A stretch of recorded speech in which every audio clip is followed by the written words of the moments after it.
అండి నిన్న big boss first time అన్నమాట. అంటే ప్రతి ఎపిసోడ్ లో కూడా పవరాస్త్ర ఎవరెవరిలోకి వచ్చిందండి. ఈసారి అయితే ఇమానుయేల్ గారికి వచ్చింది పవరాస్త్ర.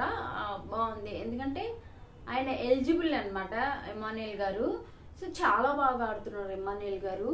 అలానే అందరినీ ఎంటర్టైన్ చేస్తున్నారు ఆయన మాటలు కానీ, ఆయన కామెడీ కానీ. అలానే ఇంకా ఎవరు నవ్విస్తున్నారు, ఎవరు వాళ్ళ బిగ్ బాస్ కొంచెమన్నా ముందుకెళ్తుందంటే నాకు తెలిసి ఇమానుయేల్ గారండి.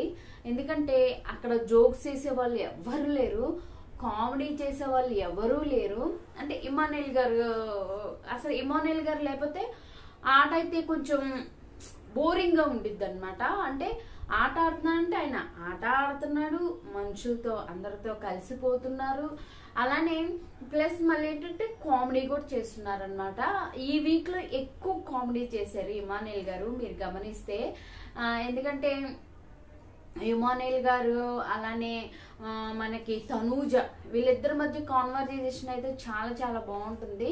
అదే కదా మనకి బిగ్ బాస్ నుంచి ఏంటంటే ఎంటర్టైన్మెంట్ కావాలి, అలానే మనకు అప్పుడప్పుడు సీరియస్నెస్ కూడా కావాలన్నమాట. కాంట్రవర్సీ కదా బిగ్ బాస్ అంటేనే. సో ఇప్పుడు కమింగ్ కాంట్రవర్సీ వాళ్ళు వస్తున్నారనమాట, ఈ రోజే వస్తున్నారు. ఎవరంటే మనకి దువ్వాడ దున్నిన దివ్యల మాదిరి. అందరూ ఆమెని ట్రోల్ చేశారు, ఆమెని ఏదేదో అన్నారు, ఏదేదో చేశారు. కానీ అన్న వాళ్ళు మనందరం కూడా ఇలా వీడియోలు చేస్తూ ఉన్నామండి. ఆమె ఆల్రెడీ ఒక పెద్ద బట్టల షాప్ పెట్టుకుంది, దువ్వాడ శ్రీనివాసరావు గారి దగ్గర ఉంటుంది. ఆయన తాలూకానా లేకపోతే ఆమె సంపాదించిన బిల్డింగుల మీద వెళ్ళేసి మాట్లాడుతుంది. ఇప్పుడు ఆఖరికి బిగ్ బాస్ హౌస్ లో కూడా అవుతుంది. ఆమెను ట్రోల్ చేసే వాళ్ళు కానీ, ఆమె గురించి మాట్లాడే వాళ్ళు కానీ అక్కడే ఉండిపోయారండి, ఎవరు ముందుకు రాలేదు. అలానే చిట్టి పిక్కులు కూడా ఆమె చేసిన మిస్టేక్ ఏంటంటే కొన్ని ఆమె పచ్చల్లో మోసం చేయటం కానీ, మాట్లాడటం కానీ, వాళ్ళ చిట్టి పికిల్ అలేకి చిట్టి పికిల్ అంటే వాళ్ళ అక్కయ్య గారు చేశారు కదా. బట్ ఏమైందండి, ఇప్పుడు ఏదైతే ఆమెను ట్రోల్ చేసి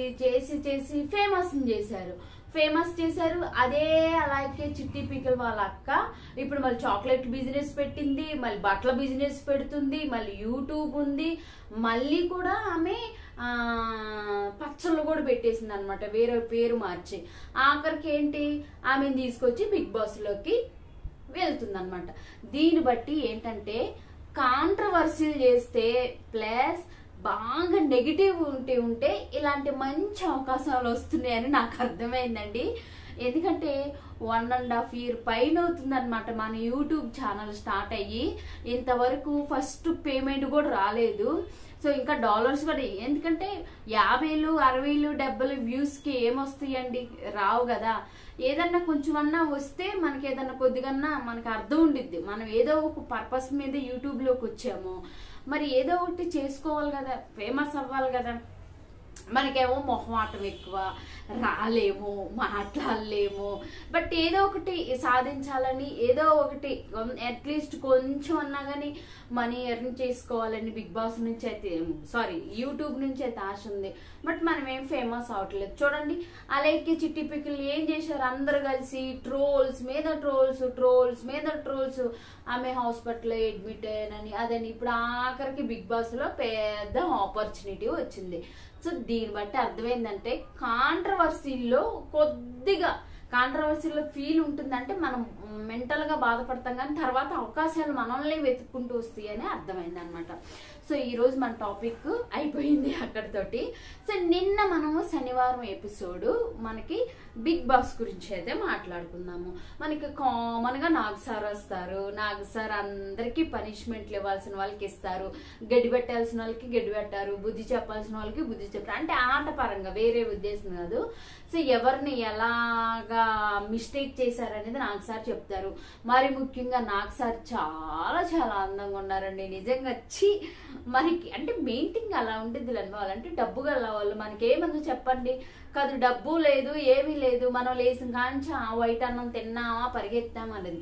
వాళ్ళు మెయింటైన్ చేస్తున్నారు. ఏమన్నా ఉన్నారు నాకు సార్ అసలు 66 65 వయసులో అసలు ఆ జీన్స్ షర్ట్ ఏంటి, జీన్స్ ప్యాంట్ ఏంటి, అసలు ఏదైనా అండి నిజంగా అసలుకి గ్రీక్ వీరుడు అంటే గ్రీక్ వీరుడే అనమాట. అంత బాగున్నారు. సో మీకు కూడా నాగార్జున సార్ నచ్చితే కామెంట్స్ చేయండి తొందరగా. ఇంకపోతే మనకి పాపం అండి బ్లాక్ స్టార్స్ ఇచ్చారు. ఎందుకంటే సంజన గారు, ఫ్లోరా గారు వీళ్ళిద్దరు కూడా మనకి బెలూన్స్ ఆటలో చాలా బాగా ఆడారు. బెలూన్స్ ఆటలో చాలా బాగినప్పుడు పాపం వాళ్ళకి 100 పాయింట్స్ యాడ్ అవ్వాల్సింది. వాళ్ళు ఏంటంటే మనకి ఆట మొత్తం మిస్టేక్ చేసింది కదా రీతు. చి చి చి చి చి చి చి నాకు పిక్చర్ టెన్షన్ వస్తుంది, టెన్షన్ కాదు నాకు కోపం వస్తుంది అనమాట రీతు. ఎందుకంటే రీతు ఆ పిల్లోని పాడు చేసేస్తుంది అనమాట అక్కడ. సో రీతు మాత్రం ఎలిమినేట్. ఎందుకంటే మరి ఎవరో ఒకళ్ళని గిల్లుతుంది, గిచ్చుతుంది, నడిపిస్తుంది ఏదో ఒకటి. మరి అలాగే కావాలి కదా, సిన్సియర్ గా ఉండి మాకు వాళ్ళొద్దు మేము ఎంతతో అలాంటి ఉన్న వాళ్ళకి అసలు రోజులు లేవండి నిజంగా. ఎందుకంటే రీతుని డిమార్ట్ పవన్ ని ఎలా అంటుందో తెలుసు. ఓ పక్క కళ్యాణ్ని వాడేసేస్తుంది, పవన్ ని వాడేసేస్తుంది. మరి వాడేసేస్తుంది అది మనకు అర్థమవుతుంది, కానీ బిగ్ బాస్ వాళ్ళకి అదే కావాల్సింది కదా. ఇప్పుడు ఒక రచ్చ అయితే నెక్స్ట్ భరణి గారికి ఏమైందంటే అంత వయసు ఉండి బయట ఒక ప్రపంచం చూసి కొన్ని లోటుపాట్లు అప్ అండ్ డౌన్ చూసి చాలా చూసి వచ్చిన భరణి గారు ఏంటో ఆ దివ్య అసలు వాళ్ళ రిలేషన్ ఏంటో అర్థం కావట్లేదు. ఓ పక్క డాడీ అనిద్ది, ఓ పక్క కౌగిలించుకుంటారు, ఏదేదో చేసుకుంటారు. కొన్ని ఆటలోనేమో నేను నిన్ను గెలిపిస్తాను, నిన్ను ఎలా అయినా కానీ నీకోసం నేను ఆడతాను అంటాడు భరణి గారు. నాకేం అర్థం కాలేదు. రాత్రి భరణి గారి గురించి ఒక యూఎస్ ఆమె అంటే అక్కడ పార్టిసిపెంట్ కదా మామూలుగా వస్తారు కదా వీకెండ్ లో, వాళ్ళు ఆమె గట్టిగా చెప్పేసిందండి మీ ఆట ఎక్కడ కనిపించట్లేదు, మీ రిలేషన్స్ పెట్టుకోవడానికి రిలేషన్ ఎక్కువ కనిపిస్తుంది కానీ మీ ఆట కనిపించట్లేదు అని కరెక్ట్ చెప్పిందండి.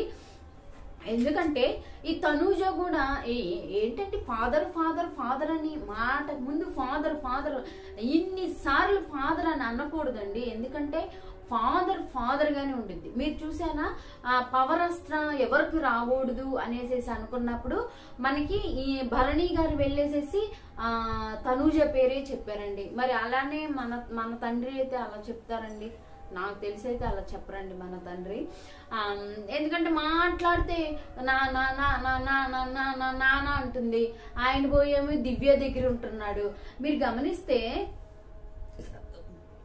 భరణి గారు ఆట తగ్గిపోయింది. భరణి గారు ఏం చేస్తున్నారో కూడా భరణి గారికి అర్థం కావట్లేదు.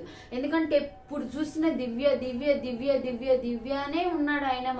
మరి వాళ్ళిద్దరి మధ్య రిలేషన్ ఏముందో మనకైతే తెలియదు, కానీ చూసే వాళ్ళకి చాలా చండాలంగా ఉందండి. ఎందుకంటే మేము చూస్తున్నాం కదా, మీరు ట్రోల్స్ కూడా చేస్తున్నారు. ఏంటో ఆమె మీద పడిపోవటము, ఆయన ఆమెను కౌగిలించుకోవటము, ఆ దివ్య ఈయన అంటే ఏ విధంగా కౌగిలించుకున్నారు, మంచిగా కౌగిలించుకున్నారు ఏ విధంగా తెలియదు, కానీ ట్రోల్స్ మాత్రం నడుస్తున్నాయి అండి వాళ్ళ మీద. సో చూడటానికి కూడా బాగలేదు. ఎందుకంటే ఇప్పుడు నువ్వు తనూజ కూతురు అంటున్నావు, ఆమె కూతురు అంటున్నావు. తనూజతో నువ్వు ఎలా ఉంటున్నావు, దివ్యతో ఎలా ఉంటున్నావు, మనకి కంపారిజన్ చేస్తే అర్థమవుతుంది కదా. ఎందుకంటే దివ్య మొన్న కూడా ఒక ఎపిసోడ్ లో నేను నీకోసం ఆడతాను, నేను నిన్ను గెలిపిస్తాను, నీకోసం ఖచ్చితంగా నేను గెలుస్తాను అనటం కాదు. ఆయన ఆట ఆడాలి, ఆమె కోసం ఈయన గెలిచేదేంటి అసలు? అంతే కదా. భరణి గారు ఆట భరణి గారు వేయాలి, బట్ సపోర్ట్ చేయొచ్చు, సపోర్టర్గా సపోర్ట్ చేయొచ్చు. అంతేగాని నీకోసం నేను ఆట ఆడతాను, నేను నిన్ను గెలిపిస్తాను అనటం అస్సలు రాంగ్ అండి. అది అనకూడదు కూడా. ఆయన ఆటను పక్కన పెట్టేసాడు. ఆయన ఈ ఆపర్చునిటీని కూడా ఆయన మర్చిపోయినట్టున్నారు. లేచినప్పటి నుంచి దివ్య ఇకపోతే దివ్య ఏంటంటే వచ్చిందే అవకాశం. ఆల్రెడీ ఆమె కొన్ని రోజులు బయట అయితే ఆట చూసింది, వచ్చింది అవకాశం అనుకుంటుంది, ఆయన వాడేసేస్తుంది అనమాట. మరి ఈ భరణి గారి మైండ్ మారి మళ్ళీ ఆట మీద కాన్సన్ట్రేషన్ చెప్తే మరి ఎట్లానే ఉంచుతారు, లేదంటే ఆయన కూడా ఎలిమినేట్ అయ్యాను. కానీ ఇప్పుడు అవ్వట్లేండి. ఇంకపోతే మనకి మొన్న కళ్యాణ్ గారికి డిమాండ్ పవన్ షూ అంటే ఆయనకి సిగ్నల్ ఇచ్చారు కదా భరణి గారని షూ, అది కూడా చాలా రాంగ్ అండి. అస్సలు ఆ పవన్ ఆట కూడా అస్సలు నచ్చట్లేదు నాకు.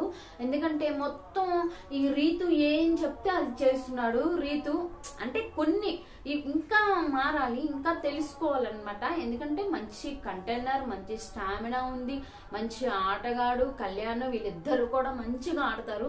బట్ రీతు మాయలో పడిపోయి డిమాండ్ పవన్ కొన్ని మిస్టేక్ చేస్తూ రీతు ఏమంటే ఈయన అదే అన్నట్లుగా చేస్తున్నాడు.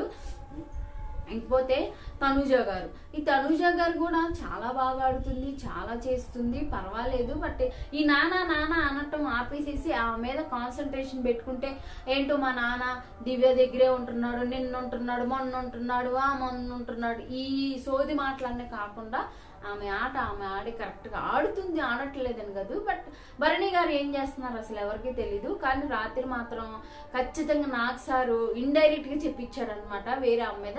అంతే, ఆమె చెప్పింది చాలా 100 to 200% కరెక్ట్. మీ ఆట ఎక్కడా కనిపించట్లేదు, అసలు మీరు ఆటే ఆడట్లేదు, మీరు రిలేషన్స్ పెట్టుకున్నట్లుగా కనిపిస్తుందని మొహం మీద చెప్పినట్టు చెప్పి పడేసేసింది. సో అదండి.